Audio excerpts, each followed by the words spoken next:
Hello mga kababayan, hello everyone, welcome again to our video. This is your idol sa Norway, Filipina, Norwenture ang ating channel, YouTube channel guys. So this time is winter feria or winter holiday vacation natin ngayon guys. Kaya dito tayo nag-weekend sa Sirdal. Sirdal is part of Norway kung saan often na may snow guys. So ayan na, tignan natin ang kakapal ng snow dito guys. So bali, Friday nga pala kami dumating dito. At saka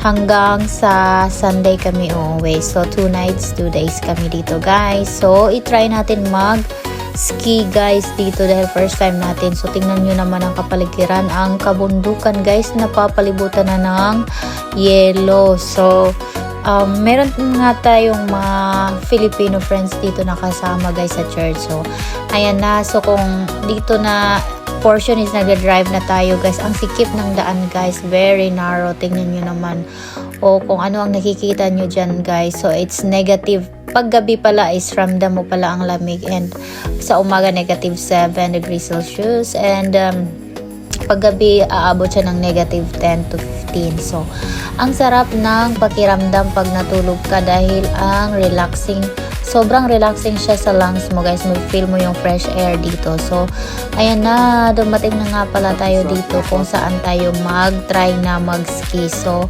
I'm not sure, I have no idea kung magugustuhan ko bang sports nito guys dahil nga first time ko. So dito is lakad-lakad lang ako dahil ang ganda ng Bjornestad Ski Center. So ito pala ay dito ang nabanda is tinatanaw ko muna ang kagandahan ng tanawin dito guys, ang paligid. Tingnan niyo naman gaano kaganda. O nasa harap siya ng lake na frozen. So sobrang ganda, as in kahit mga bata dito, pero sobra ding lamig. Ang lamig niya is nanunuot, no? So dapat ay makapal yung damit na isusuot mo guys. So dito sa Norway, sanay na yung mga taga dito na ganito kalamig. Pero ako kasi first time ko, kaya nag-adjust pa yung katawan ko guys. Tsaka hindi rin biro, no, pag first timer ka kasi mararamdaman mo talaga. So ito na pala yung ski shoes. So yan na, kung nakikita nyo ganyan-ganyan. Yan, dapat may balancing ka. And sa mga bata is tinatalian sila ng kanilang mga magulang guys. So ako naman, dahil hindi ako marunong mag-balance, so parang na-stress ako. Ayan na yung asawa ko. Na-stress ako kasi hindi ako binigyan ng stick. Kaya yan, kaya hindi ko feel, as in mabigat yung shoes, plus hindi ako marunong mag-balance, kaya hindi ko pinurso yung pag-ski guys.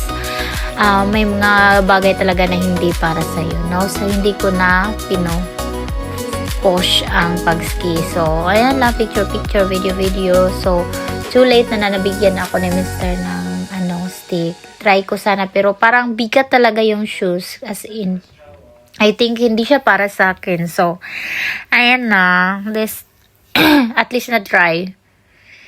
Tapos siguro pag skate yung sa flat, siguro magugustuhan ko, pero ito hindi ko siya bet. Sorry for the word, pero hindi siya para sa akin na sports. So kaya naglakad-lakad na lang ako, nag-isip kung anong gusto kong gawin guys, na yung hiyang sa akin na magugustuhan ko, yung mai-enjoy ako, na hindi ako natatakot na mabalian ng paa, ganon. Kasi nag-overthink kasi ako guys, kaya yun, ang dami kong sa utak ko. So ayan na, ang ganda guys, tingnan nyo naman ang paligid, no? So excuse my kilay na parang binagyo. Tingnan nyo naman gano na yung gulo-gulo na yung kilay ko. So this portion is parang nagsasarili na ako. May sarili akong mundo. Hindi ako nakihalibelo sa ibang kasamahan ko. At saka yung asawa ko, nag-enjoy naman siya sa skateboarding niya. So wala na, I'm finding peace on my own. So tingin-tingin na lang, enjoy ko na lang yung paligid guys, ang kagandahan ng view. So why not, andito na nga rin tayo. Sulitin na lang ang time habang hindi na dahil hindi ka nag-enjoy sa ski, wala naman, hindi ibig sabihin na hindi ka ma-enjoy. You will always find ways kung saan ka masaya. So ayan na. So, dito pala is kalaro ko na yung mga bata na lang yung nilalaro ko. Nag-slide na lang kami gamit yung mga slide nila. So, video-video na lang tayo guys. Ang lamig talaga dito at ang sarap. Pero kalaunan, magugutom ka at saka ang sarap magkape. Yan na, mas na aliw ako dito guys. So, pambata yung trip ko. Tingnan nyo naman. Sorry, pero hindi ako para ski, pero para sa ganito na lang. And ayan na nga, nag-slide na ako gamit yung gamit ng mga bata. At yan, nakahiga na ang babae. Pinapakiramdaman na yung yellow. Sino ka dyan? Wow. Ang bata. Bata yan, naglalaro. Tingnan nyo naman. Mas naaliw pa siya dyan kaysa sa mag-ski. Parang nga bata, diba? Parang di lang 34 years old. Yan. May dalawa. Siya muhimog artificial snow. So kung gusto nila nga kuan kay skiing area man kung gusto nila nga mag-snow ug daghan para makaski mo na gamiton so himo siya og artificial snow.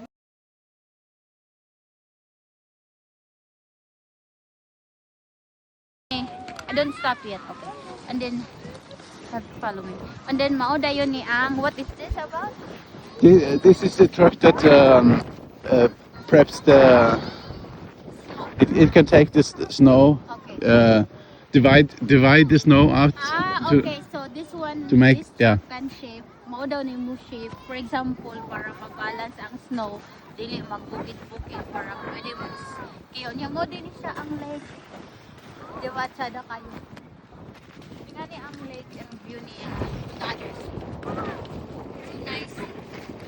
But yeah, welcome to Bjornstad Ski Center.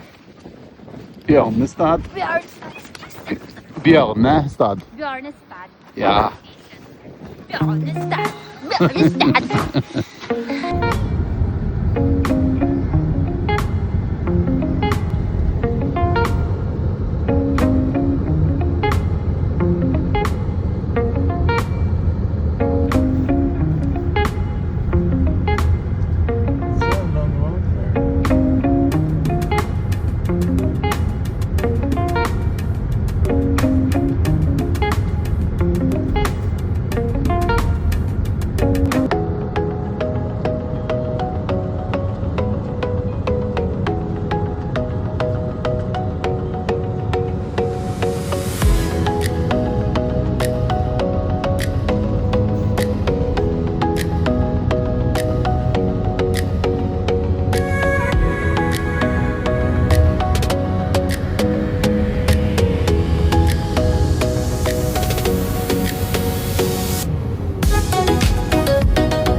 Ayan na, so nakarating na nga pala kami dito sa cabin kung saan Filipino friend couple ng asawa ko. So pupunta kami sa para makikain guys kasi may nag-birthday. So ang ganda ng mountains dito guys. Kaya enjoy ko na sobra. Sinusulit ko na talaga guys. So tignan nyo naman.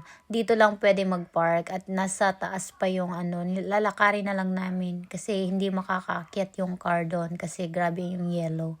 So ayan na nga, dumating na tayo dito guys. So, grabe ang ganda. Tsaka lalo na pag maaraw, ang ganda kasi very clear at tsaka white yung kapaligiran, guys. So, ito ang beauty ng Norway, guys. Ganito kaganda. Sa climate lang siguro, medyo pero all in all, very aesthetic talaga yung scenery dito, yung nature. Instagrammable. Grabe, ang ganda talaga. So, ayan na yung kaibigan namin na si Ads from Ifugao. O, trinay ko rin sumakay at mag-video-video dito, guys. So, ayan yung asawa ko. Oo. Sige. You have to be careful kasi nga slippery pag hindi ganong kapal yung spike ng shoes mo, guys. Ayan na, naglalakad na kami, guys. Patungo na. Medyo malayo-layo nga rin. Parang almost half kilometer yung nilakad namin or parang basta ganun, medyo distance pa siya ba. So, enjoy na lang habang naglalakad. Kasi nga, gutom na. Tapos, ang madatamis food. At saka okay din kasi yung may-ari ng cabin is chef. At saka magaling magluto yung asawa ni ate. So hindi kami na sulit yung pagpunta namin. Tignan nyo guys yung solo na cabin dito. Red color in the middle of forest. So, wala ganong neighbor niya. Dito, papayag ka ba dito ka tumira mag-isa? Basta may internet lang at saka stored food. Oh, ayan na. Pero wala kang ayan na si Inday. Pagod na. Pero ito na nga yung bahay, guys. Nakarating na kami. Oh, ang ganda ng cabin nila. Tanaw mo ang mountains, guys. Sobra as in ganda. O, tignan mo naman. Naglakad-lakad ako para i-feel yung kapaligiran. Ayan na, nag-ihaw nga sila, kuya. Yun na yung may-ari ng cabin. Ang ganda talaga, guys. Sulit as in breathtaking. Ang ganda. Wala akong ibang masabi. So, ayan na, pauwi na kami this time. And, ayan pa rin yung view ng lake as usual.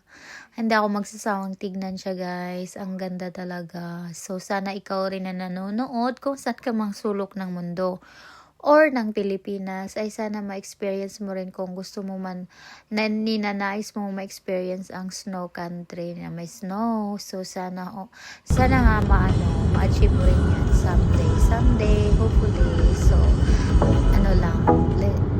just be positive and makamit mo rin yan. And thank you for watching.